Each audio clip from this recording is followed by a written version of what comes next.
one of who has the idea to organize this nice event and gathered smart people. So this is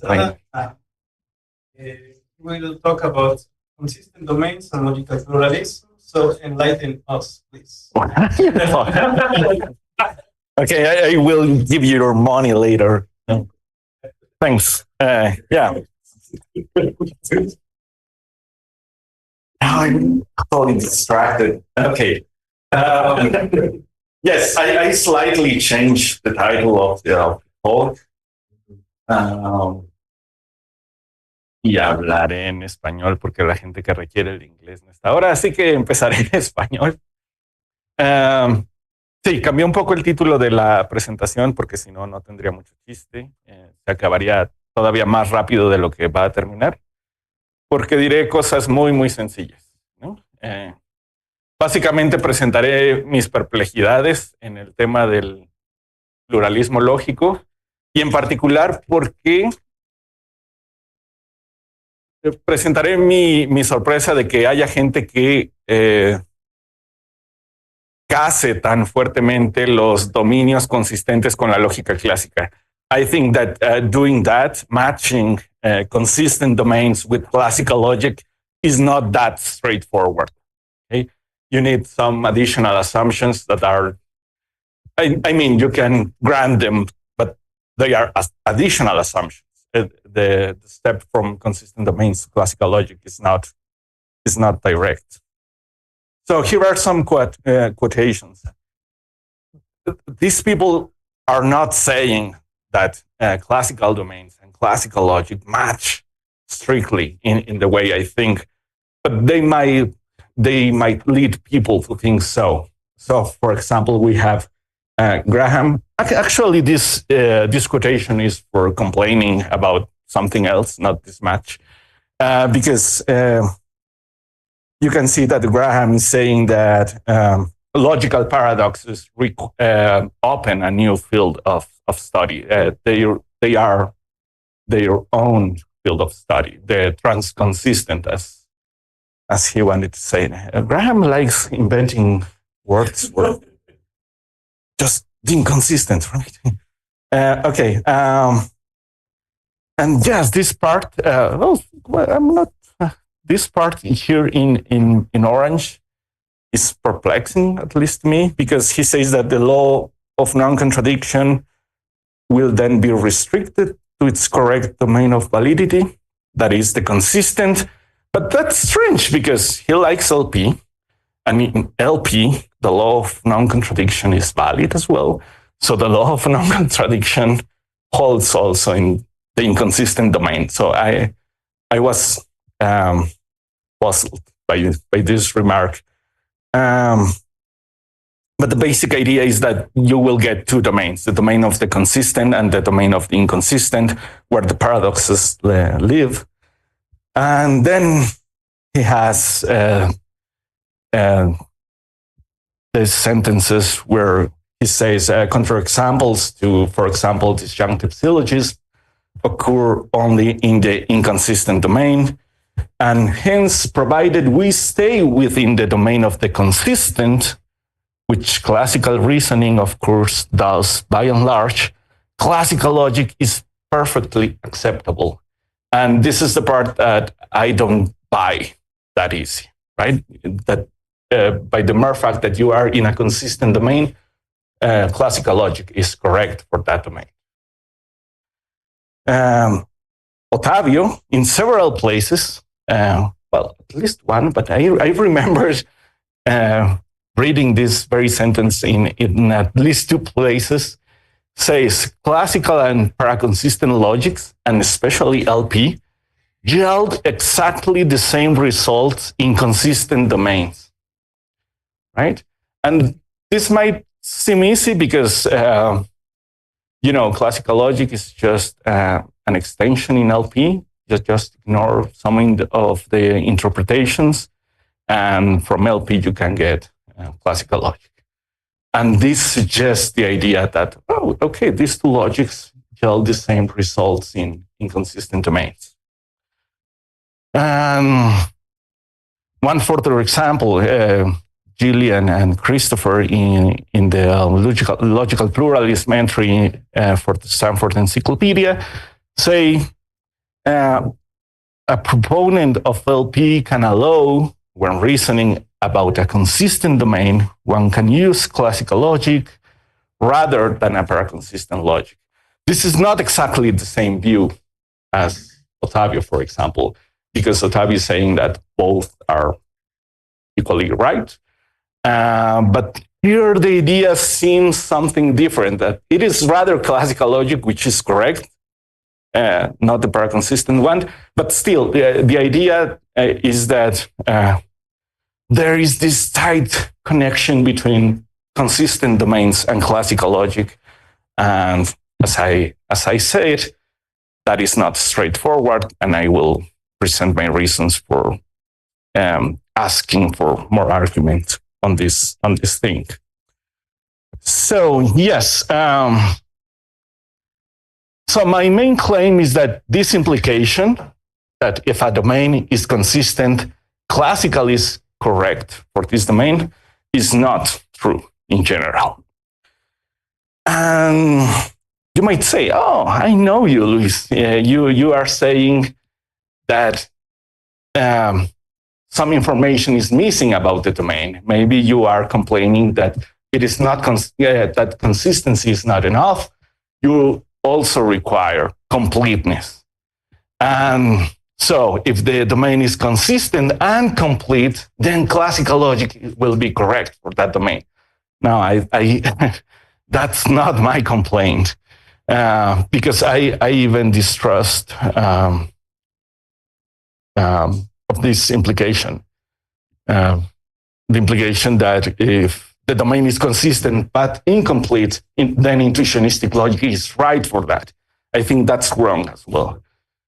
And as I have said, even if you complete the claim in the antecedent in this way, you will not get classical logic. That is not my complaint. But I will show you.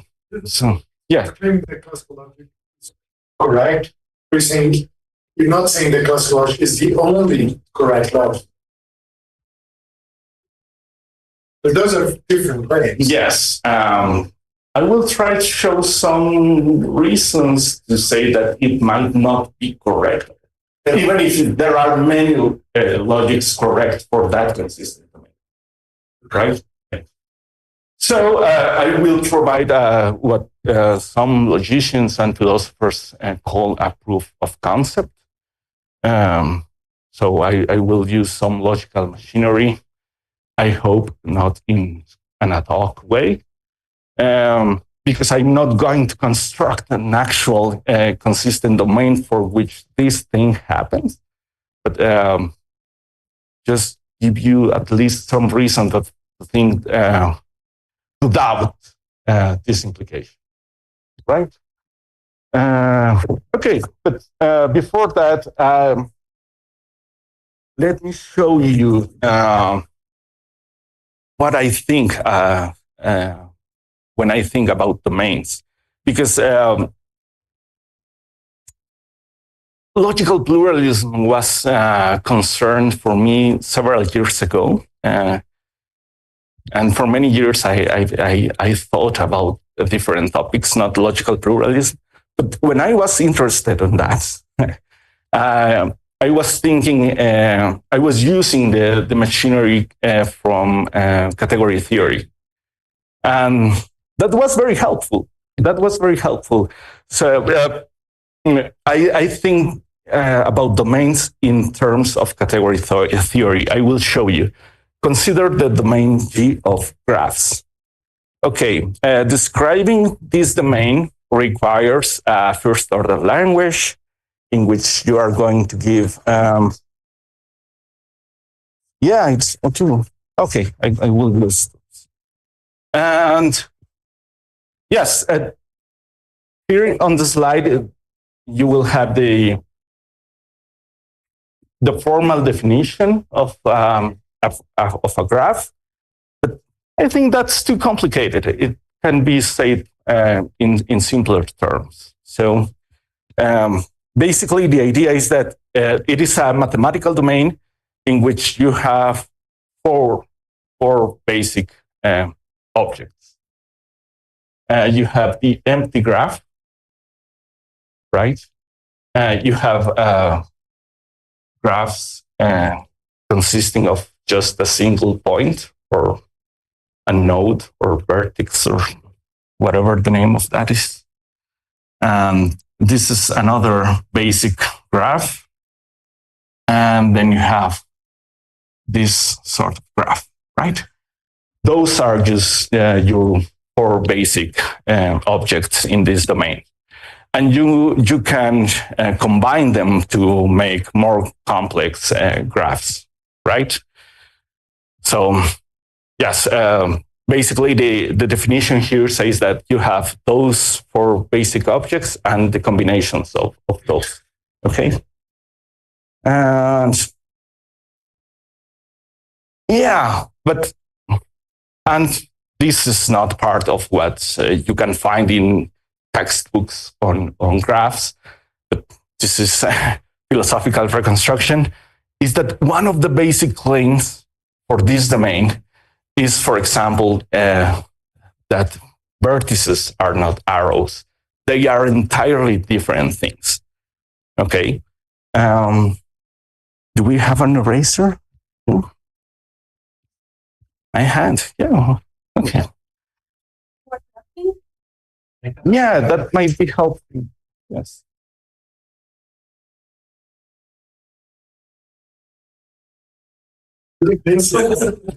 Thank you. You guys are amazing.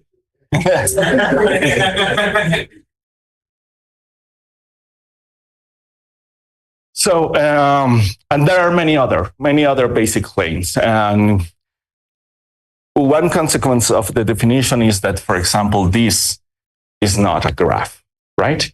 Because in order for an arrow to be a graph, it needs the source and the target, right? But the single arrow is not a graph, okay?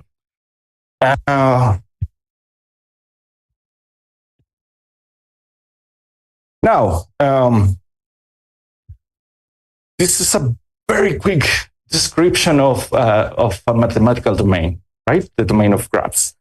And you might think, okay, let's apply some logic to this domain, because things are the kind of thing that can be correct or incorrect for domains. And this is just a toy example. Suppose that you have the trivial logic, which I like very much, but apply it to the domain of graphs.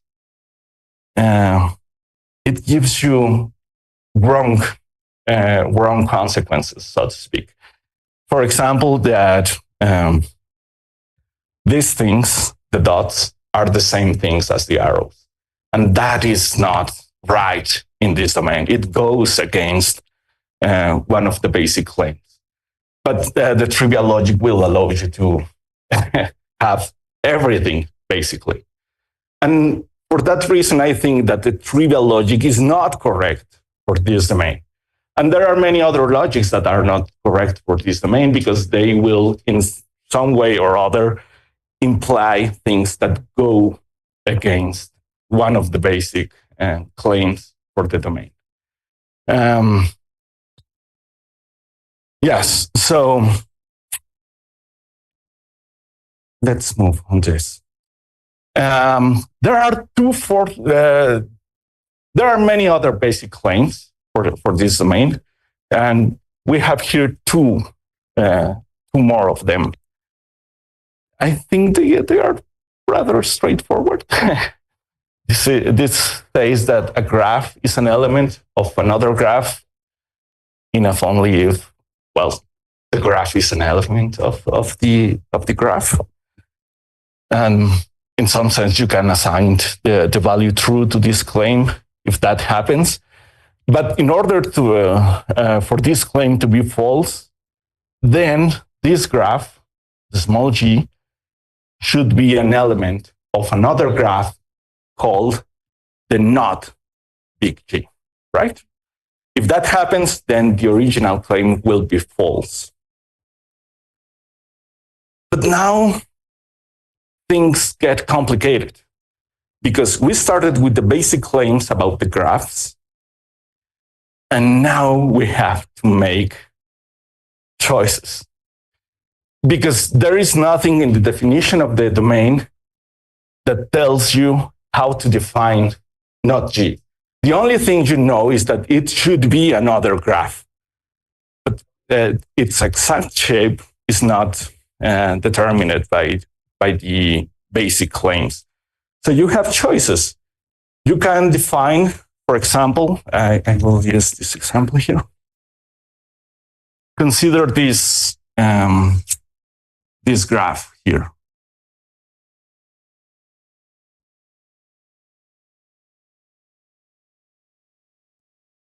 Maybe one more.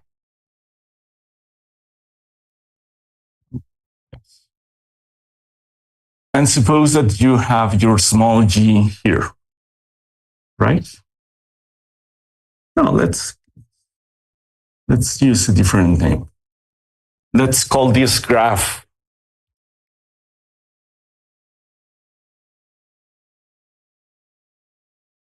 A, okay? Now you can say, look, not A is going to be the largest graph here, just to make the example easy. The largest graph here, whose intersection with this thing is empty, right? That is not G.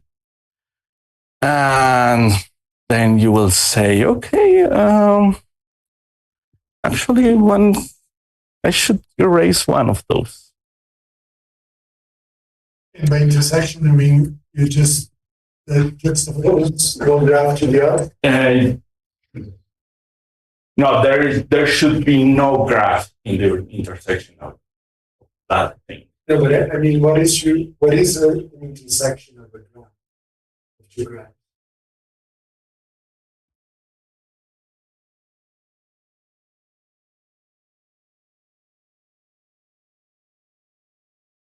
Well, you could say yes, the graphs overlap. Right? Yes, they might overlap, and that's the intersection. The intersection, yes, that's the overlap. And if it is empty, it can be, well, there will be no graph in it, in addition to the empty graph. So how do you know that the graphs are the same? What do you mean So that the graphs one are at the top and the one at the bottom, right? You don't have any individuating features for the vertices or the arrows. But these... You might, I mean, you can add them if you want. For example, you can call this A, B, C, Okay. and start with the basic assumption that those are different things. Okay. Right. So this will be F and G. Okay. So, yes.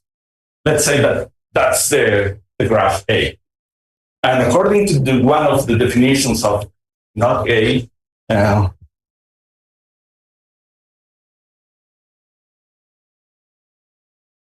this would be not A, right?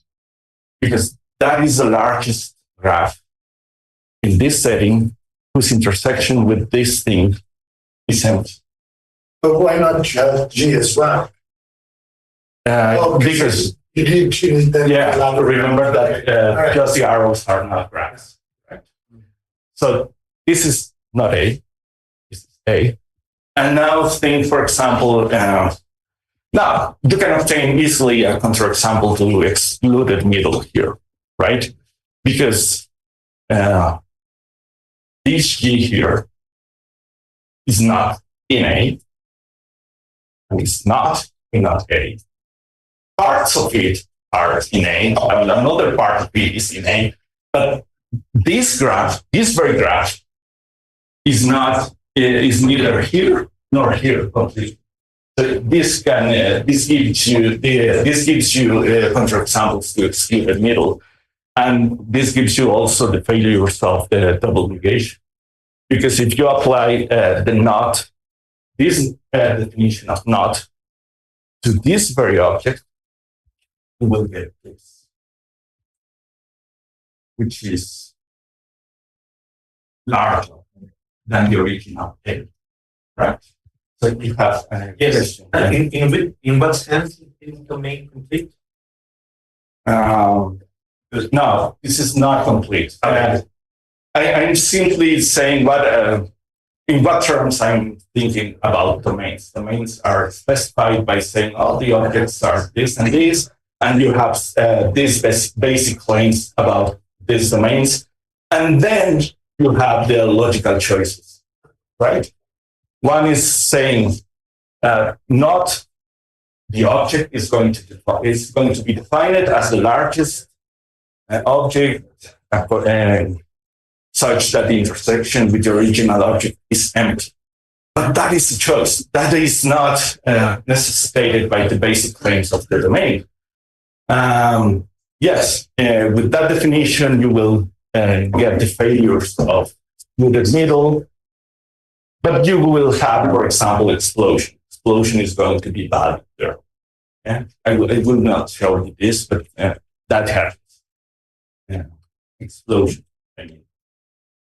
But that is not the only definition of not that is allowed in that domain, because we can say, no, I don't like this definition of not. That is the wrong thing. And you can say, no, look,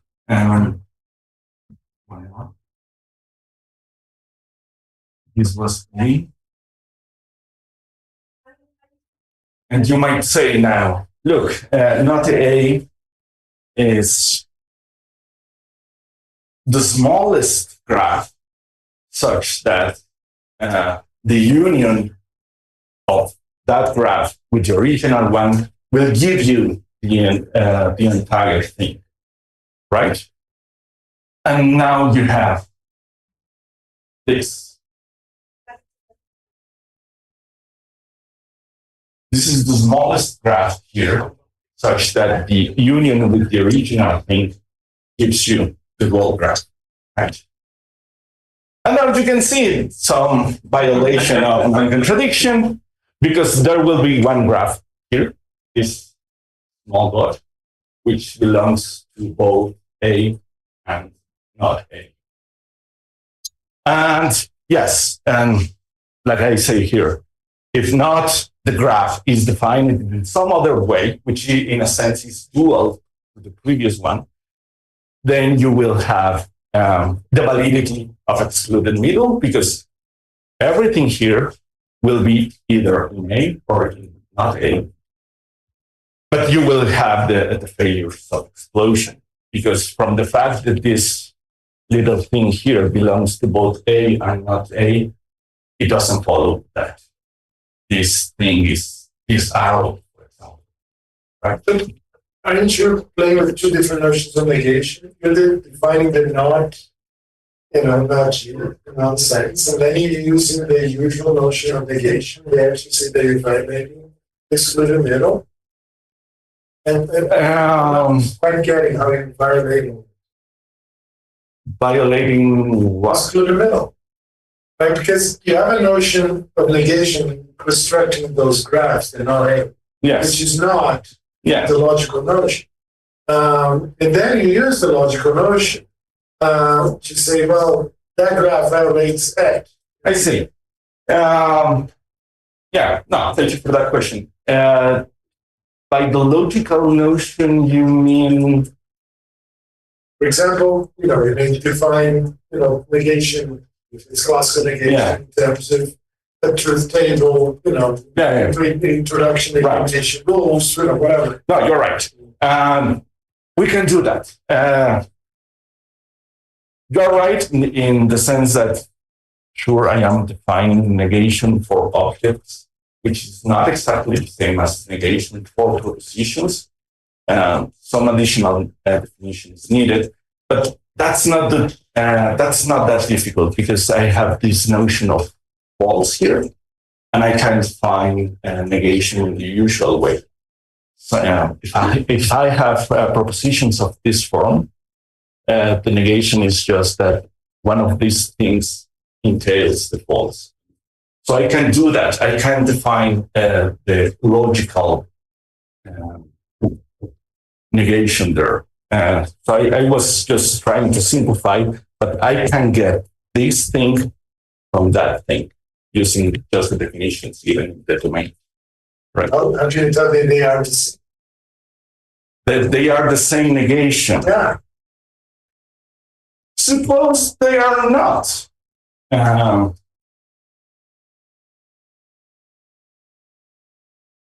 Because if they are not, there is an ambiguity, and then you have not a counterexample. Counterexample to what? I'm not logical loss. Because you're saying, look, I'm using the graphs here, Yeah. should the mind disjunctive, exclude the middle, or so for you to undermine, you have to preserve the properties of the negation trying to. Okay, suppose, let me grant you that we are playing with a different negation here and here. Even in that case, I would say that here I am providing a counterexample to exclude the middle, because I have no, there is no fact of the matter in this domain that says, oh, look, this is excluded middle with this negation, and this is not. I would say, look, it seems so far that both are excluded middle.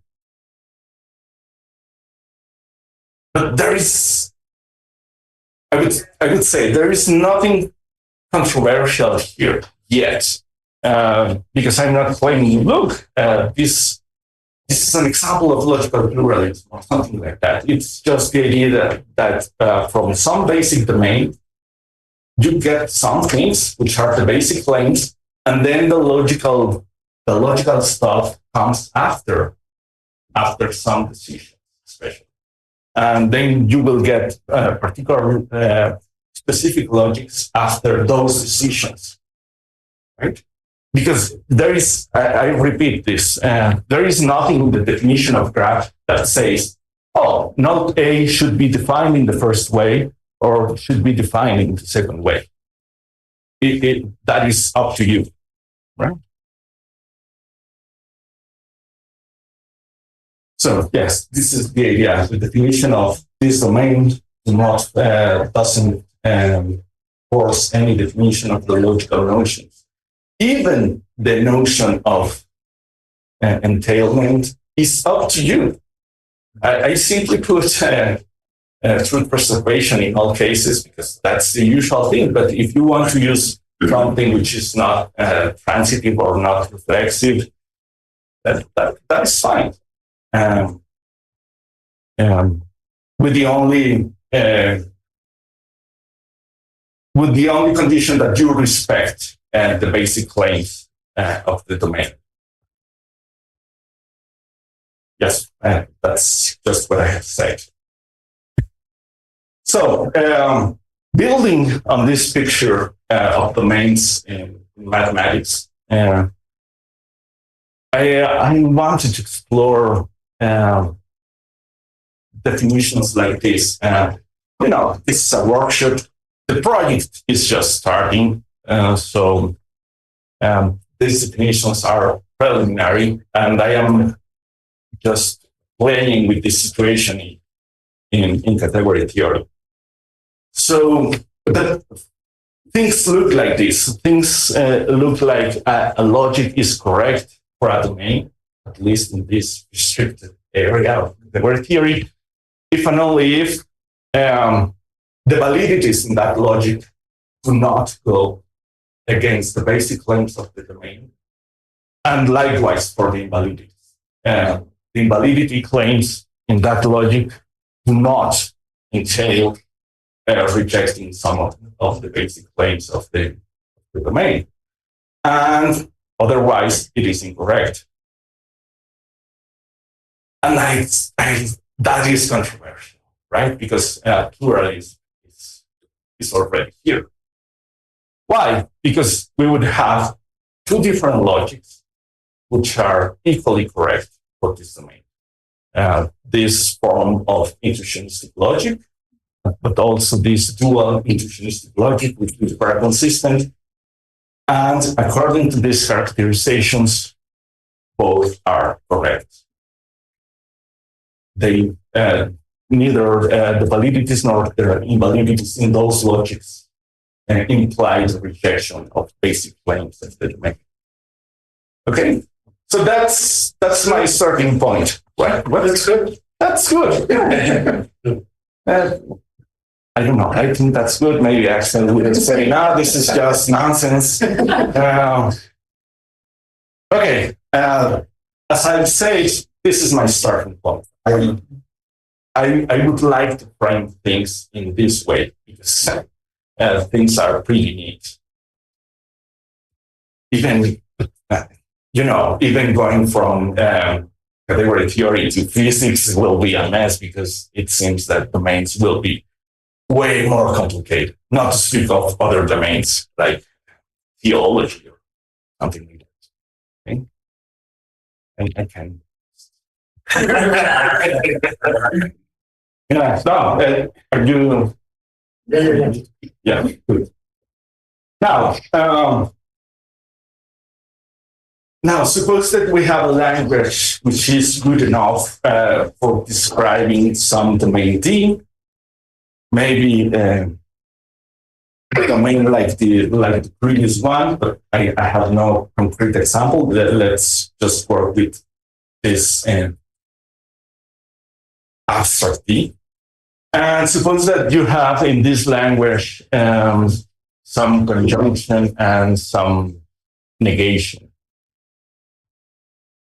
And now the problem is how to define a consistent domain, right? And you have options here. One option is to say, look, a domain is consistent if and only if this thing that has a form of a contradiction is false in all interpretations. That seems fine, but it is not.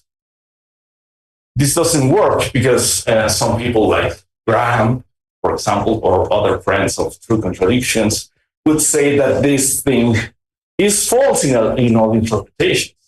They say so. Yeah, contradictions are false in all interpretations. But they are true in some interpretations as well. Remember the patient at the beginning? I was complaining, Graham, you forgot about the LP because this is false even in inconsistent domains. The thing about the inconsistent domains is that they make this true as well, right? But they are false in all domains, according to these people. So maybe we should go for option 2 and say that the domain is consistent if and only if, oh, sorry, this should have been generic negation. This form of the law of non-contradiction is true in all interpretations, but this has similar problem because the law of non-contradiction in that form is valid for people like Graham and supporters of LP. So neither of those is a good definition of a consistent domain. There is another. We can say that a domain is consistent if and only if the contradictions are false, but only false. And that's what they say. The consistent domains are those domains in which you don't have the additional interpretation that characterizes the main presentation of LP. But now, suppose that consistency is a basic claim for a domain, right? Just a basic claim that the dots are not the same as the arrows. Suppose that you have a domain in which the consistency is one of those basic claims. Still, this basic claim will give you neither what are all interpretations, nor what are the evaluation conditions for the connectives.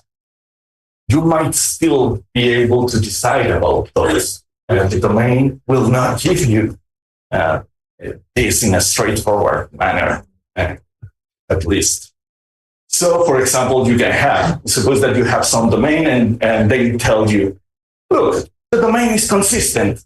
Contradictions should be just false in all the interpretations.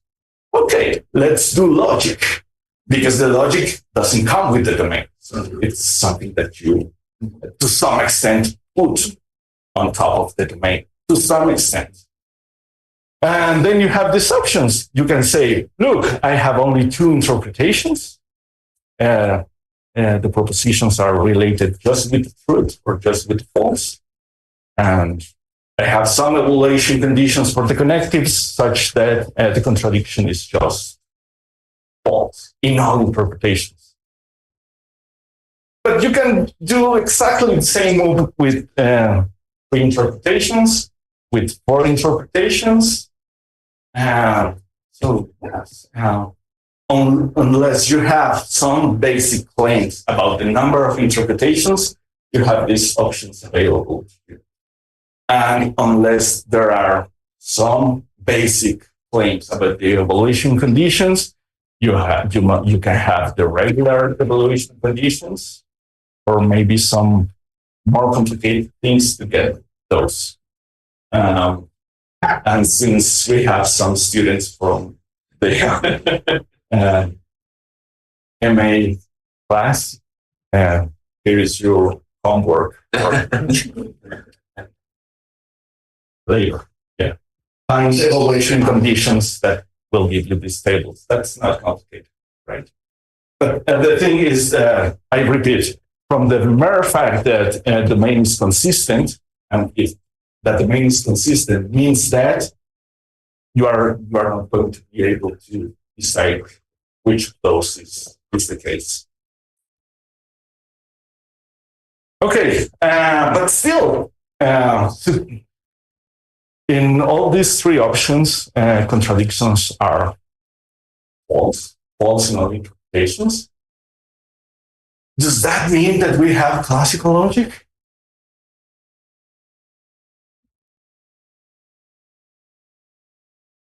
Yes, you're right. The answer is no, because none of the above entail the validity of explosion. Because for that, you need a definition of logical consequence, and that might not be provided by the domain itself.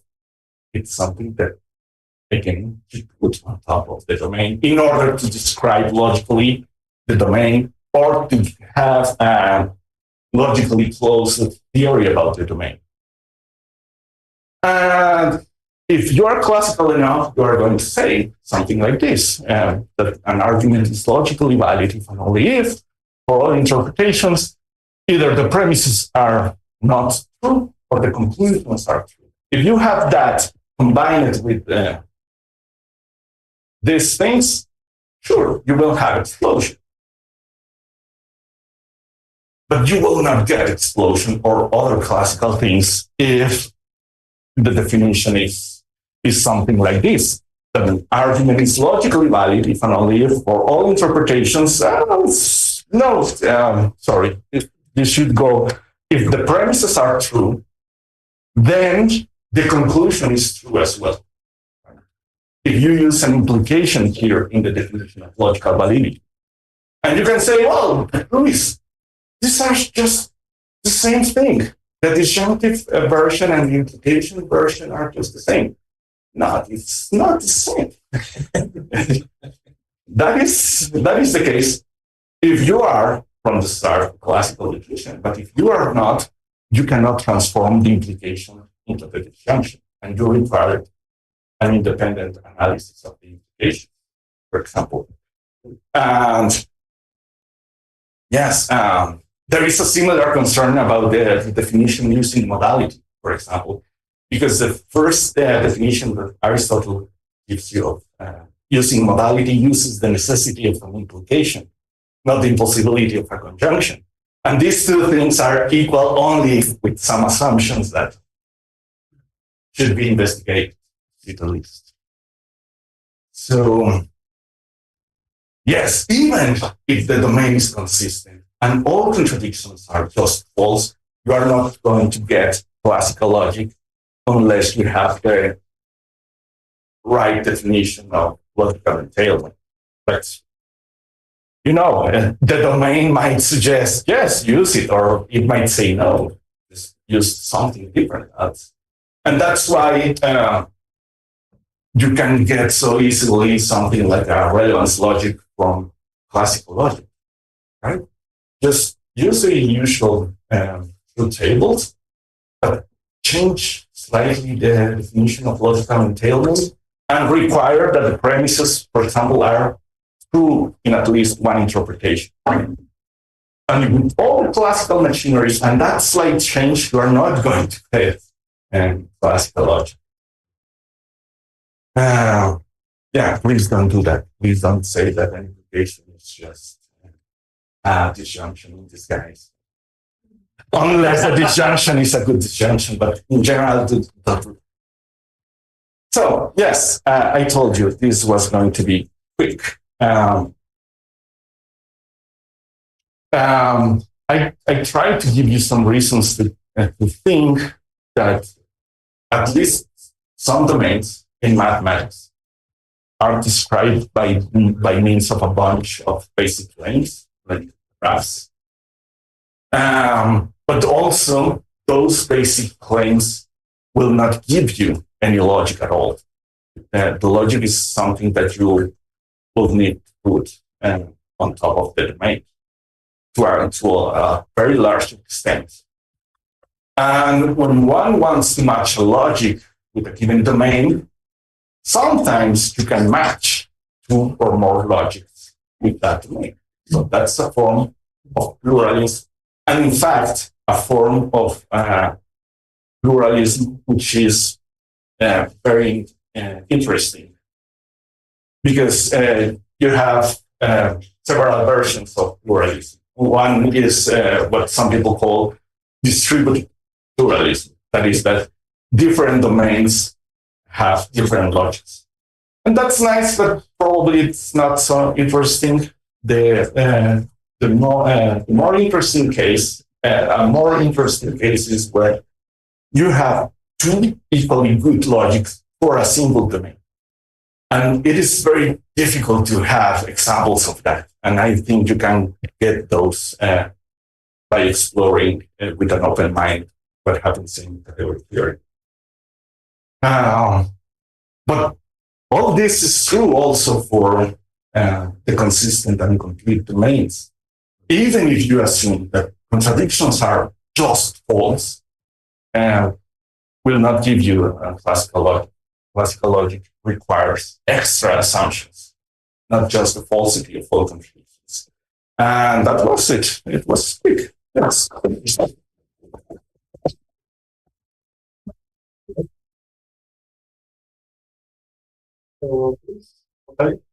Thanks. I love it. It's a really interesting talk, and I think there are two different things, right? So I can see why you're resisting the kind of overlap arguments that people make about, well, look, you know, get classical logic from consistent. But then it seems to me that to deny those claims, we need to say, okay, here's what I'm going to do. I'm going to start from the ground up. I'm not assuming any logic. Yes. And then, of course, if I'm not assuming any logic, then, all bets are off. Yeah. Right? And so it seems to me that when people I make those claims, I'm assuming a context where you already have the logic established. Right? And then you can actually derive properties from, classical logic from consistent. Yes. Right. So then the question is, it's still not clear to me that what you present, although it's very interesting, undermines that claim. Yes. Right? Because you're now considering a different context, right? You're basically this is a logic-free context, and now you're going to see how we can build up a logic. And then, of course, things may not align. Right? Yes. I think you're right. You're not. Right? Yeah. But that's, I think, it's a very different situation. Yes. So one related context, question as well. Since you rely on category theory, of course, it also depends on the formulation of category theory that we study, right? Because there are versions of it that depend on set theory. And set theory depends on the underlying logic. So you're not, in that sense, you're not quite logic-free, as may look like, right?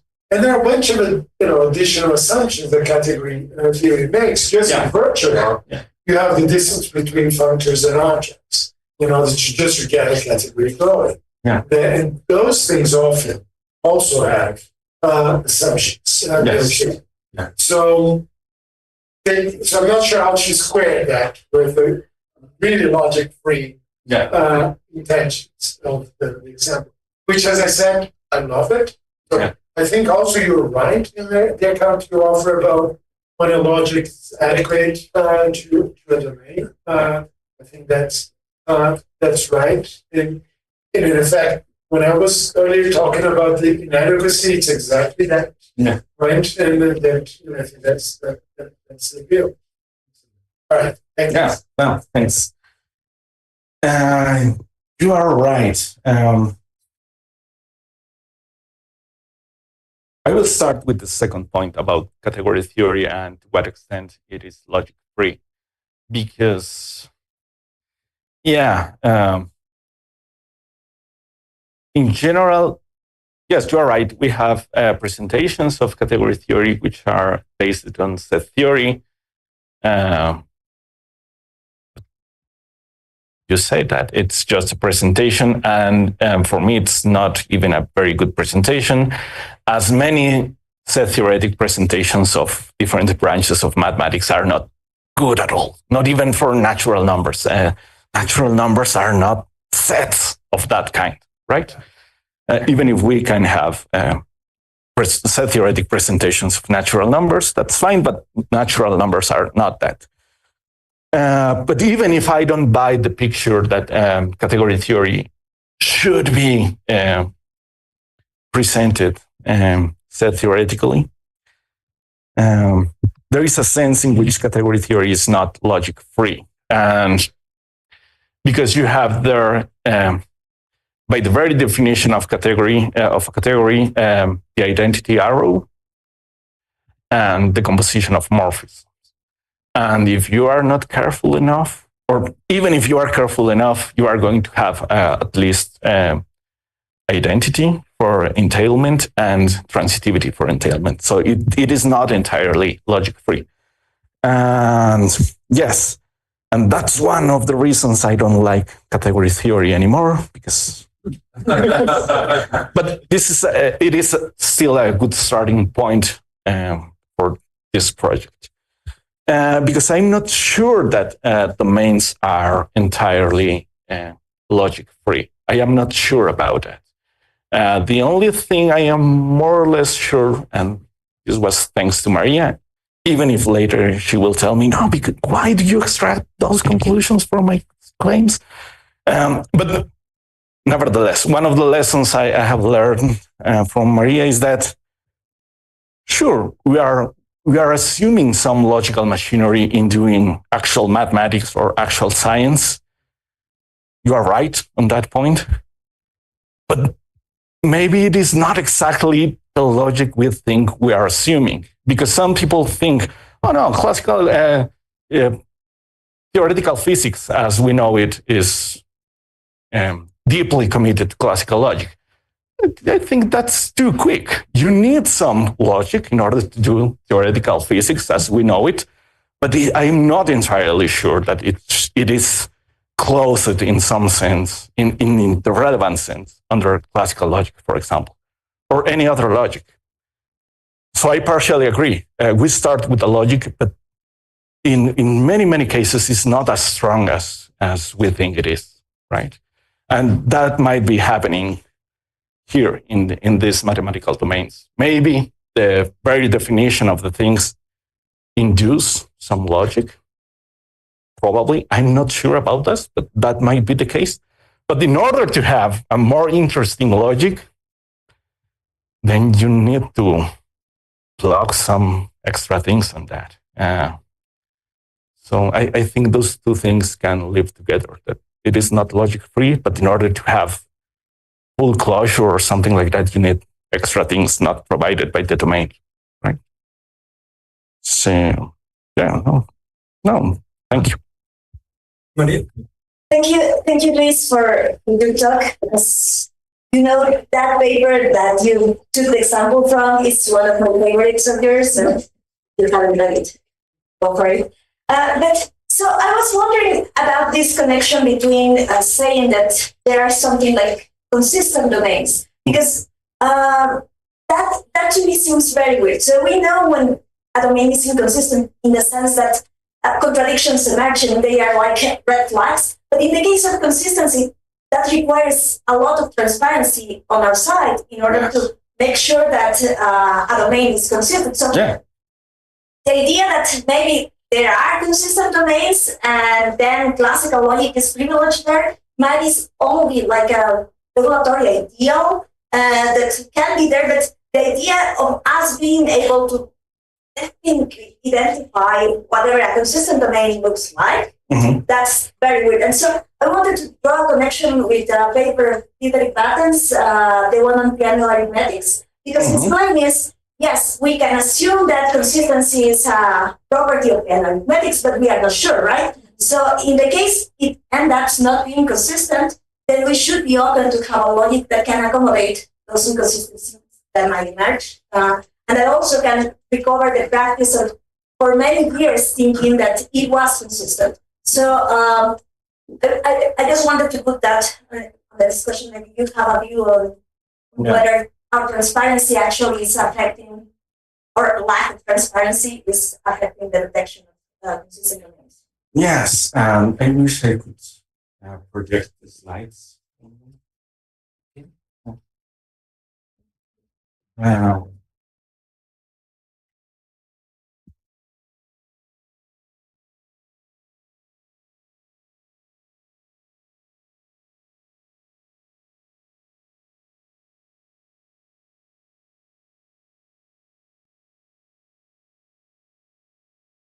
So here, for example, take the homework for the students, finding the evaluation conditions.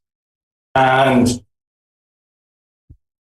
if you use the technique that they know to extract the evaluation conditions from the truth tables, you will find something like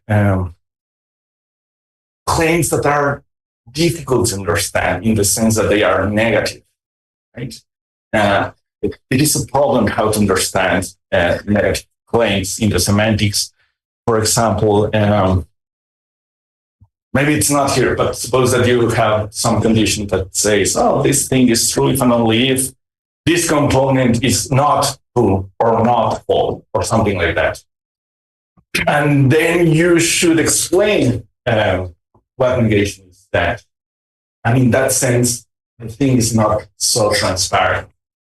And for reasons like this, some people from the LP or related areas say, look, this notion of consistent domain is just an illusion. Because if you use your preferred negation also in the semantics, you will not have this classical things, because you cannot reject on logical grounds the possibility that this true thing is also false and that this false thing is also true. So it requires at least some extra logical power to get to the consistent domain. And Bryan Priest have tried hard, and many others have tried hard to do that. And they say, oh, well, this is something extra logical, pragmatical. We have the primitive notion of rejection, and that's why we can work with the consistent domains, where simply basically rejecting the inconsistencies there, well, like by theater or something like that. Yeah, but yeah, because with pure logic, you are not going to do that unless you assume that there is something in logic which has that power. For example, Boolean negation. But Boolean negation is complicated for some persons. And yes, it requires a lot of transparency, but the transparency comes from some other thing that is not logical alone. Yeah, just powers that Graham has. That's it. Oh, thank you. This was great. I have a couple of comments. One is, I think they're related. Why you don't say the same thing that you said on vacation, et cetera, about truth. You seem to say like, oh yeah, but like basic facts at least give us truth. We can move the rest of the things, negation, things like that. Yes, so let's give us truth. Why can we also not move and have different ways of understanding truth and then have even a wider palette of possible logics that would apply to the domain?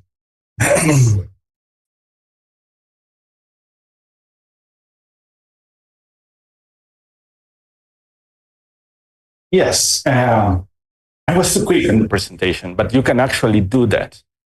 But the thing here, at least in these easy domains, is that because you are dualizing in the basic case, and by dualizing, the thing that you call false will become the truth, and then the false will be the main or the basic false. So instead of, for example, just to say it quickly, instead of giving truth conditions, you are going to have falsity conditions first, and the truth conditions are going to be derived from those. So yes, that happens, right? Because then my second comment is, I want to know whether I understand the main thing, because I think this is very, very, very strong, very important. Yeah. Because the idea is that if you define domains by the basic facts, and that's a big if, yes, then of course that they're not going to determine a logic, because logics are about relations between propositions that are not basic. Right? They're about like non-contradictions about proposition, how is it logically related to its negation, but a proposition and its negation cannot be both basic, because one is a negation, therefore that makes it non-basic.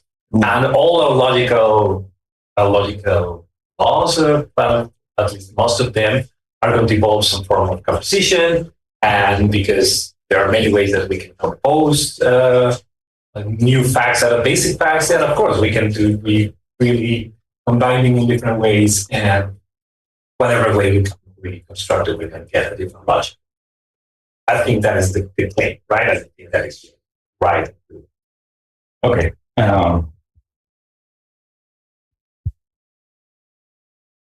Let me check if I said the correct things. So you say the domain presented in these terms will only give you basic claims, and they are not going to give you any logic because they are just claims. And in order to give a logic, you need a relation of logical consequence. And this is a relation about basic claims and probably some other non-basic claims, right? Yes, I am hesitant here. I am not sure about the idea that the domains are logic-free, as I have said, because I am not sure that the basic claims are not, shouldn't be counted as some form of logical truths. And you might say, but look, this is just a special case of this. Well, that's too quick for me. Because one thing is claiming that this follows from this according to this, and quite different thing is this follows from the logic alone, where the logic alone means maybe some basic claims that are there because of the mathematical framework, like identity or something like that. So and if you have enough logical vocabulary here, maybe this counts as a logical truth, and maybe this is reason to think that there is some logic already in the definition of the domain. But my point was that there cannot be logical vocabulary in the description of the basic facts, otherwise they would not be basic. I don't know, because I tend to agree. Because of you are thinking of the negation, the conjunction. But this is general. How logical notions work. They are related to composition of facts. We are all here logical atomists. No, but then that's the basic idea that atomists were exploited. It's still there. Probably you are right. Probably you are right, but I need to be completely sure about this. But probably that is the right conclusion. I don't know. Well, I don't think you should give in so quick. Oh, right? Because, look, I think there's a sentiment to the basic claims should not even be thought as logical, right? Because they're actually playing a pragmatic role setting up the domain, right? So you can think of them perhaps as constitutive, right? So that doesn't make them logical. In fact, most of them are not going to be, right? Most of them will be claims about graphs or claims that are not logical truths in any sense, any reasonable sense. They may do invoke some logical vocabulary. Maybe they can only be expressed quantification, right? Maybe you want to say to every vertex there is or whatever. Yeah. So you may need, and otherwise you cannot express the relations that you need, right? That's why I don't think that they should even be thought as logical, right? They're constitutive. They tell you what the domain is. You can give up, but then you're changing the domain, right? And I think that's an important distinction. So it'll be crucial for your project if you want to start with as little logic as you can, right? So I agree with you. Probably you can't start completely logic free, in part because I think the domain will have some connections among the things. I want to say there are modal properties there that you're trying to uncover, right? So those will constrain a logic, right? And so it's not completely logical. So that's why that doesn't sound as empiricist. Well, just don't get overtaken with the notion of constitutive, right? This is not a metaphysical claim, right? This is you can think of it as a pragmatic fact. I can, just as, I cannot say, coherently of myself, it's sunny outside, but I don't live, right? So, there are certain things that, will be on. But you don't want that to be logical. No, and it's not. Even more. It's pragmatic. It's pragmatic, wow. Right? But okay, that's a different sort of issue. But I do want to ask, I think you didn't have a chance to also answer the first question, right? Because you started the paper saying, look, there are people saying that you cannot derive in a consistent domain, you can get from a consistent connection that will create. And as I said, it's not clear to me that the counterexample works in the sense that it's assuming this sort of logic-free kind of thing. The claim was made on the basis that we already have these logics in place. And then there is a connection between them, right? So the fact that you say, look, what if we don't have those logics? Then there's no such connections. But then we're talking about a different kind of claim. You need to have the logics in place so you can then ask, can you get one out of the other? Which is the claim in question. Which seems to me that obviously true, you can. But you need to have the logics in place, right? So I grant your point. If you don't have the logic, sure. But then you cannot say anything about any logical connections. You don't have the logics. Okay.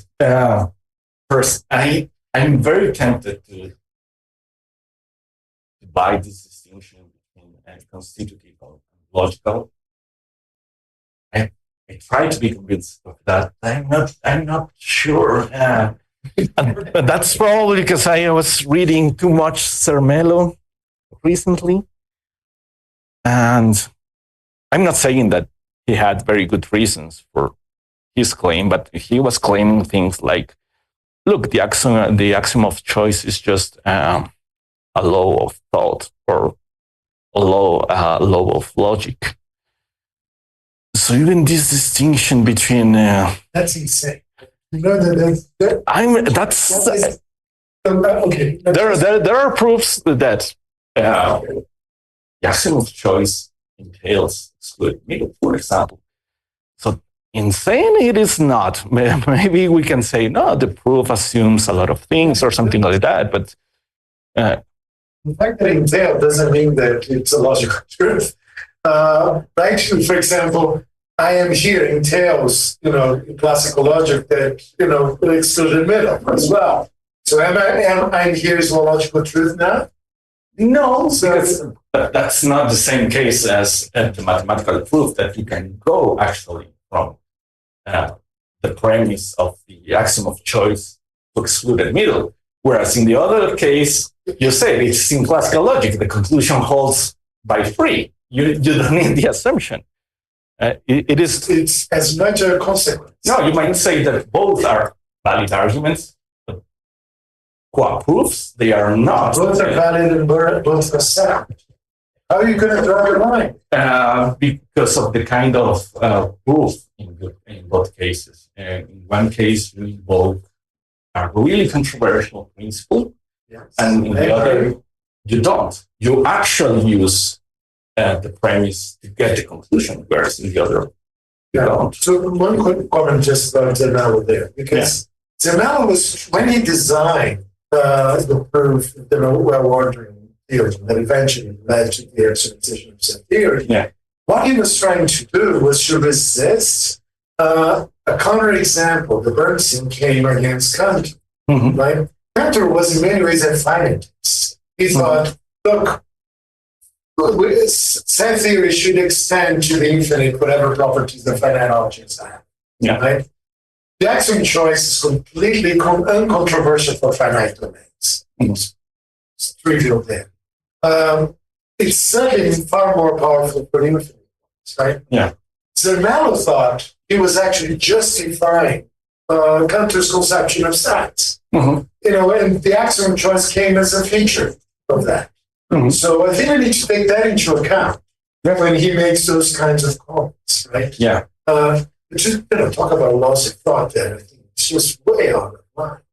I agree with that, but at least there is some connection that is worth considering.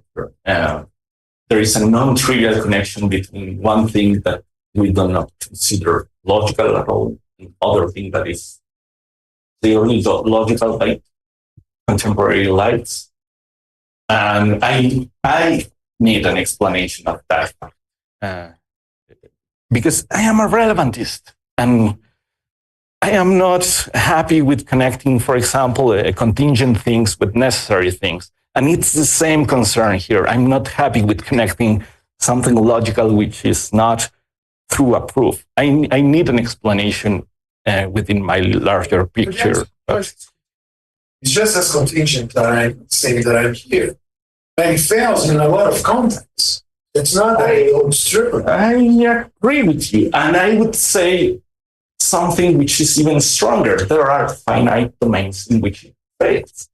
And the example, the counterexample will come from graphs. Graphs are finite and they provide a counterexample to some form of the axiom of choice. I need to see how we interpret the choice function. Yes. And people from category theory would say in the right way, you isolate the universal property of the axiom of choice. Counterexample. Yeah, but no, thank you. Those are difficult questions. So I would probably leave the project to Maria and Axel and keep doing pure logic. Yeah. It's a really interesting project. Yeah, it is. No, I thought it was really nice. Yeah. No, thank you for the comments, questions. So we are on time. We thank our speaker.